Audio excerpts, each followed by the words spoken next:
여러분 지금 모스펫의 게이트, 그다음 인슐레이터, 그다음에 요 채널, 그리고 여기에 N 플러스 P, NP 사이에 디플리션 레이어가 형성이 되어 있는 그림을 잘 이해할 수 있으면 이 소자 특성을 여러분들이 측정하거나 혹은 전자회로 설계를 할 때에도 도움이 될 것입니다.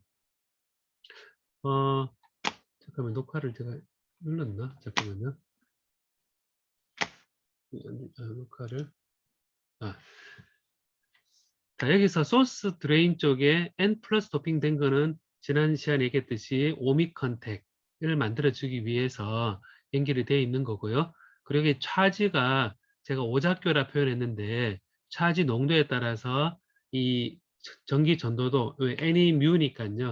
모빌리티에다가 그리고 밀도에다가 하나당 차지인 E를 곱을 형태가 시그마죠. 그죠? 시그마에다가 일렉트릭 필드가 있으면 전류가 됩니다. 그래서 여러분 소자 특성을 우리가 시뮬레이션 한다고 계산할 때 항상 전압을 걸어주고 전류를 추정하게 되는데요. 우리가 전압을 걸어주는 행위는 전기장을 만들어주는 행위입니다. 그 다음에 전류를 흐르는 것은 바로 J, 전류 밀도가 연결되어 있고 이 전류 밀도가 이 전기 전도도라는 이 값과 연결이 되어 있기 때문에 이 트랜지스터의 IV 커브를 계산한다 라고 했을 때 전압을 걸어주고 전류를 재는 이런 상황 항상 출발은 J는 시그마 E다 라고 생각하면 될 것 같습니다. 그래서 이거를 지난 시간에 인버전 되어 있는 차지 양을 가지고 여기에 이제 컨덕티비티를 환산을 하고 그래서 인버전 된 차지 양을 계산하기 위해서 여러 가지 가정을 했는데 우리 FET에서 여러분 잊지 말아야 될 부분은 여기에 쌓인 전하 양을 보면 어디에 쌓이냐면 메탈에 전하가 쌓이고요. 그리고 게이트 인슐레이터와 그리고 채널의 사이에 게이트 인슐레이터 사이드에 옥사이드 트랙과 같은 서피스 차지가 픽스드 차지가 쌓이게 되고요. 일반적으로 플러스 차지라고 했었죠. 그죠? 이게 QSS 프라임으로 표현되어 있습니다. 프라임으로 표시되어 있는 건 단위 면적당 차지라는 얘기죠. 그 다음에 지금 우리가 소자 특성에서 관심이 있는 인버전된 차지, 어큐뮬레이션 차지에서 Q의 N 프라임으로 표현이 되고요. 그 다음에 이제 이게 디플리션 레이어가 있으면 우리가 소스 드레인 사이에 이 프라임으로 표시되어 있는 것을 맥시멈 차지 양이다라고 표현해서 요 네 가지 차지가 일반적으로 있는 차지입니다. 근데 여기서 인버전된 차지가 있기 전에는 우리가 지난 시간에 스레셜드 전압을 정의를 할 때 이제 생기게 되는데요. 스레셜드 볼 이상일 때는 인버전은 잘 있고, 그다음 스레셜드 볼티지는 낮을 때는 인버전 차지가 없이 그냥 Q 소스 드레인 프라임입니다. 근데 이제 이 인버전은 차지가 딱 생기는 순간부터 이제 이 스레셜드가 정의되는데 이 스레셜드가 넘어서는 저는 게이트가 플러스로 충분히 걸어준 상태에서 N채널인 경우입니다. 플러스를 충분히 걸어주게 되면 이 표면에 인버전 차이 생기는데 충분하지 않을 때는 플러스 마이너스 뉴트럴이 만족돼야 되기 때문에 소스 드레인의 밑으로 최대한 넓어져서 전체 차지 뉴트럴을 만들어준다 그랬는데 계속 넓어지게 될 겁니다. 넓어지다가 인버전된 차지가 생기고 나면 굳이 이 스페이스 차지가 생길 필요가 없기 때문에 그래도 차지 유출을 만족시킬 수 있기 때문에 QM 프라임이 있고 나서부터는 그냥 QSD 소스 드레인의 디플리션에 의한 차지 양은 그냥 최대 맥시멈 되어 있는 그 값으로 고정해서 생각해도 된다는 얘기입니다. 그래서 맥스가 붙어 있습니다. 그래서 이 차지에 의해서 우리가 이 네 가지 차지 중에서 딱 필요한 것은 QM 프라임 인버전 차지이기 때문에 그 다음에 이거를 차지 유출할때 조건하고 이 QM 프라임을 추출해서 그 다음에 이제 가우스 법칙. 여러분 예전에 전자기에서 가우스 법칙을 어디에 쓸까라고 생각했을 텐데 바로 여기 이런 데 쓰이는 거죠. 차지 양과 그리고 이 차지를 둘러싸고 있는 어떤 임의의 공면에서 나오는 전기장의 총 플럭스의 합과 같다. 라는 게 가우스 법칙인데요. 그래서 차지양과 일렉트릭 필드를 연결해주는 관점에서 가우스 법칙을 써서 옥사이드 레이어에서 이 옥사이드를 계산할 수가 있습니다. 그래서 이 옥사이드를 계산할 수 있으니까 그 다음에 밴드 배치도에서 이 인버전된 차지하고 그리고 요 게이트 전압과 비교를 하기 위해서 일렉트론 어피니티하고 다 비교하기 위해서 이렇게 표현이 되어 있고요. 항상 있지만 가장 중요한 것 중 하나가 뭐냐면 이 인버전된 차지 요 양이 바로 그 트레시홀드 영역에서는 그 정확히 매칭이 되어서 이제 같은 값이니까 홀이 생기는 요 밑에가 인트린식 페르미 레벨에서 아래로 파이 FP만큼 내려온 양이 이제 홀의 농도라고 생각해 본다 그러면 요거보다 정확히 위로 올라간 같은 높이로 간 것이 바로 이제 induced electron density인 거죠. 걔 값이 같은 영역일 때 바로 이 threshold 된다라고 해서 인트리지 레벨에서 이거보다 위로 올라간 형태가 되고요. 그 다음에 이 두 개, 요거하고 이걸 합치면 surface potential이라는 것은 요 계면에서 요 포인트, 가장 최소 포인트하고 요 플랫한 인트리지 레벨이 같은 요 레벨 차이가 바로 surface potential 표현된다 그랬었죠. 그래서 여러분 한동안 이 surface potential이 어떻게 되고 인트리지 레벨이 어떻게 되고 그리고 쿼세 페림 레벨이 어떻게 되고 이런 것들이 여러분들한테 좀 헷갈릴 수 있는데 자꾸 그림을 그려보면서 생각해 보면 좋을 것 같습니다. 이거는 이제 제가 지난 시간에 그 헤테로 정션에서 스트레들링 타입 말고 스태거 타입이라든지 브로큰 갭이라든지 이거 할 때에도 항상 페리미 레벨을 맞춰주고 이그 일렉트론이 쌓였겠느냐 이 공면만 봐도 여기 일렉트론이 쌓이겠네 공면만 봐도 디플리션 되겠네 하는 것들을 여러분들이 수면에 물이 들어오느냐 나가느냐 이렇게 생각도 될 것 같습니다. 그래서 이런 경계면에 있을 때는 직관적으로 생각했을 때 항상 일렉트론 입장에서 생각해 보면 좋습니다. 그래서 이제 이렇게 됐을 때는 전자가 굴러떨어져서 저기 쌓이겠구나 생각하면 될 것 같고요. 홀 입장에서는 또 올라서 일로 가겠구나 라고 생각하면 될 것 같습니다. 자, 그래서 이거를 가지고 게이트 소스하고 전류하고 비교를 해서 이 전류를 쭉 구해서 여러분이 잘 알고 있는 전자흐름 시간에 배우는 바로 트랜지스터의 리니어 영역에서 이 값을 구하고 그 다음에 세츄레이션 영역 이후는 또 다른 설명을 제가 덧붙였죠. 이렇게 소스 쪽에 차지를 드레인 쪽에 차지를 빼내면 이 소스 쪽은 이렇게 깊이 방향으로 차지가 많이 있는데 이게 이제 같은 포텐시 유지되고 있기 때문에 차지가 이렇게 되어 있는데요. 인버전된 차지가 모여 있는데 이게 이제 드레인 쪽은 빼내니까 결과적으로 보면 게이트하고 드레인 쪽에 요 커플링이 게이트하고 그 거래 줄어들게 되면 차지 양이 줄어들게 되어서 커패시턴스는 있지만 그래도 전압이 요 스트레스홀드에 가까워지기 때문에 여기 쌓인 차지가 없습니다. 오늘 배울 때 요 값이 이제 커패시턴스에 0에 해당될 수 있다라는 설명이 잠깐 나오는데요. 오늘 어쨌든 여기서 요 드레인 쪽에서 핀초프 일어나고 나면 채널이 줄어들게 되면서 그 다음부터 인젝션 되어 있는 전자는 그냥 진공처럼 커런트 소스처럼 쭉 흘러가게 됩니다. 그래서 전류가 일정하다는 조건에서 이렇게 보면 이 세츄레이션에서 피크 포인트를 계산하고 이 피크 포인트에서 값이 그대로 간다라는 가정하에서 이런 식을 유도할 수가 있었습니다. 그래서 이게 이제 우리가 트랜스 컨덕턴스라 표현되어 있는 리니어 영역하고 그 다음에 이제 세츄레이션 영역에 대해서 트랜스 컨덕턴스라는 거를 정의했었죠. 트랜스 컨덕턴스는 입력 전압에 대해서 출력의 컨스턴트 커런트에 대한 혹은 리니어 영역에서 커런트에 대한 영역입니다. 그 비례 상수입니다. 그래서 여러분 그 증폭기로서 중요한 부분은 커런트 소스가 필요하다라는 겁니다.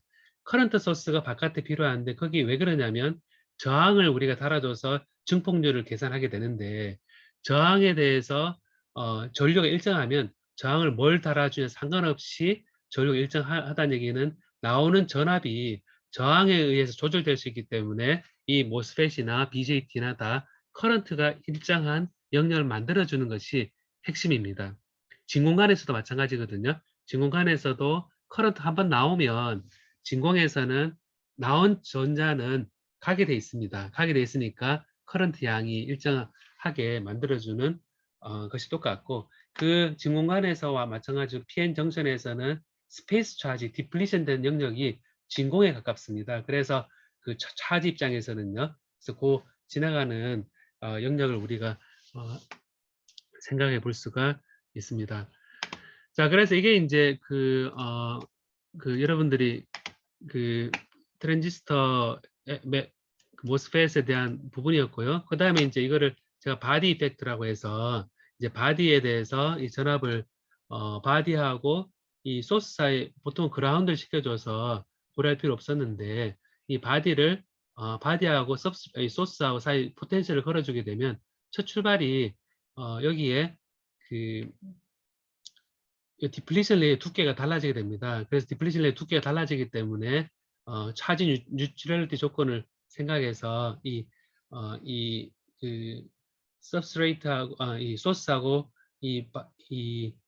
그 바디하고 이제 전압 차이에 의해서 스레시홀드 이동하는 것에 대해서 바디 이펙트 코에피션트라 그래서 이렇게 표현해 줬습니다. 그 바디 이펙트는 C 옥사이드 층과 그 루트 2의 유전율하고 이 도핑된 농도를 비례하는데 결국 바디 이펙트 코에피션트만 알면 이제 요 스레시홀드 얼마만큼 이동하게 될 것이냐라는 것도 이제 계산할 수 있습니다. 제가 숙제에 이제 그 연습 문제 그 풀이 연습 문제에 대해서 몇 가지 올려놨는데 세 문제 정도 풀라고 했는데 거기에서도 바디 이펙트 코에피션트를 계산해봐라 라는 게 나옵니다.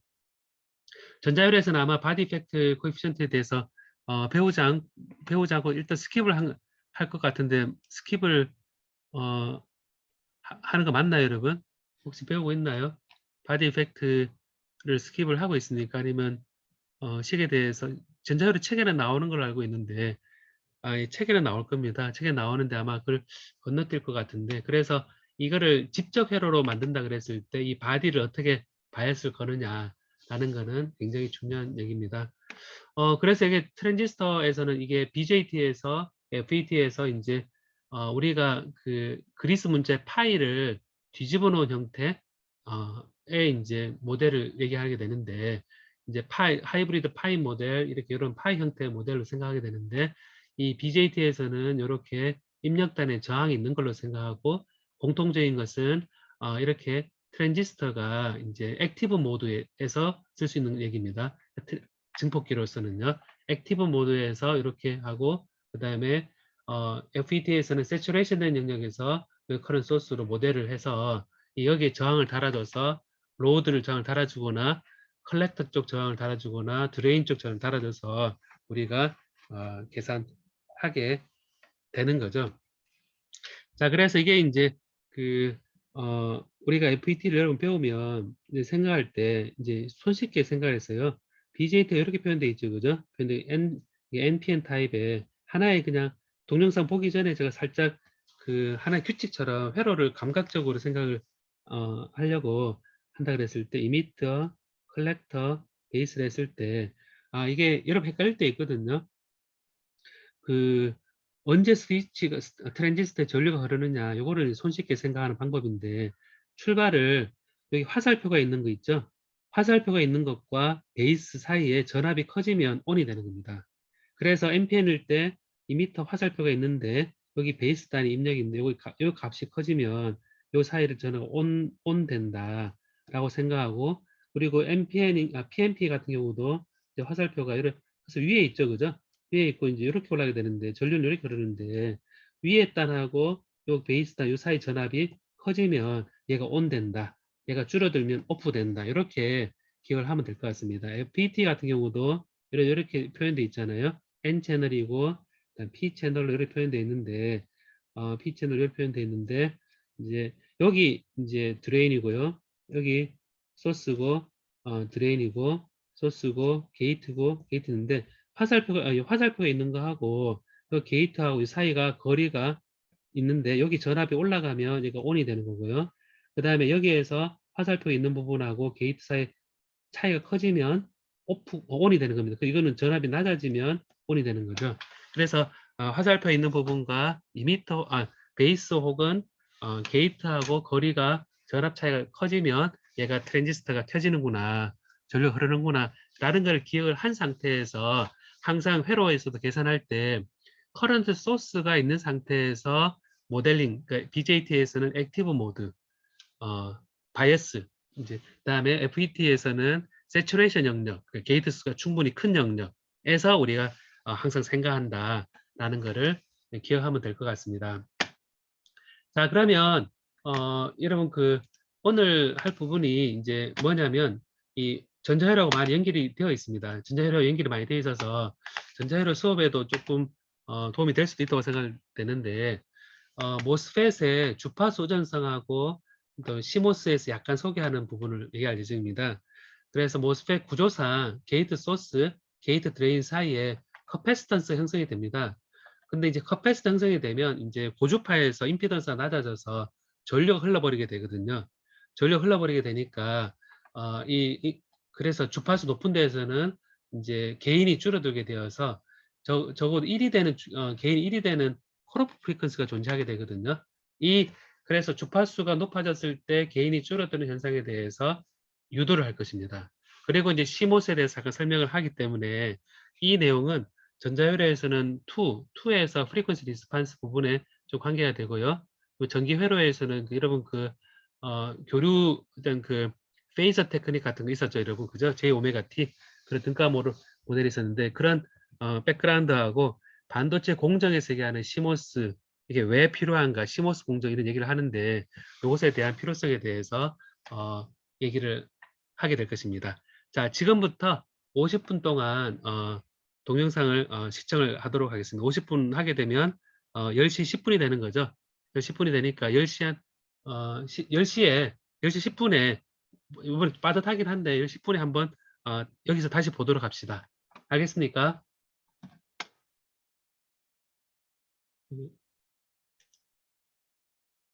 1시.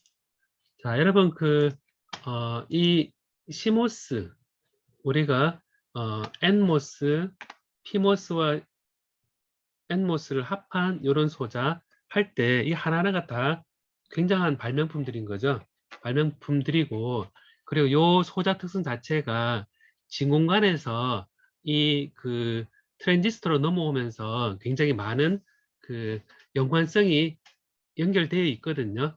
그런 차원에서 여러분 제가 나중에 BJT가 끝날 무렵에 진공관도 살짝 얘기를 해주도록 하겠습니다. 가능하다면 시간이 된다 그러면 살짝 얘기를 했으면 싶은 게 이런 게 원리적으로는 이제 처음 컴퓨터에 하나의 기본 소자로 들어가면서 이 소자 특성을 제대로 이해를 하는 관점이 전체 회로 설계에도 도움이 되고 현재 지금 반도체 산업이 우리나라의 중요한 산업이라고 얘기를 하잖아요, 그죠? 그리고 이제 반도체 쪽에서는 요즘 데이터의 중요성도 굉장히 강조되고 있는데요. 그래서 삼성전자나 제 졸업생이 가 있는 그리고 이제 외국에 가 있는 친구들 졸업생을 보면 거기서 하는 일들 중에 많은 일들이 데이터에 관계된 일이 많이 있습니다.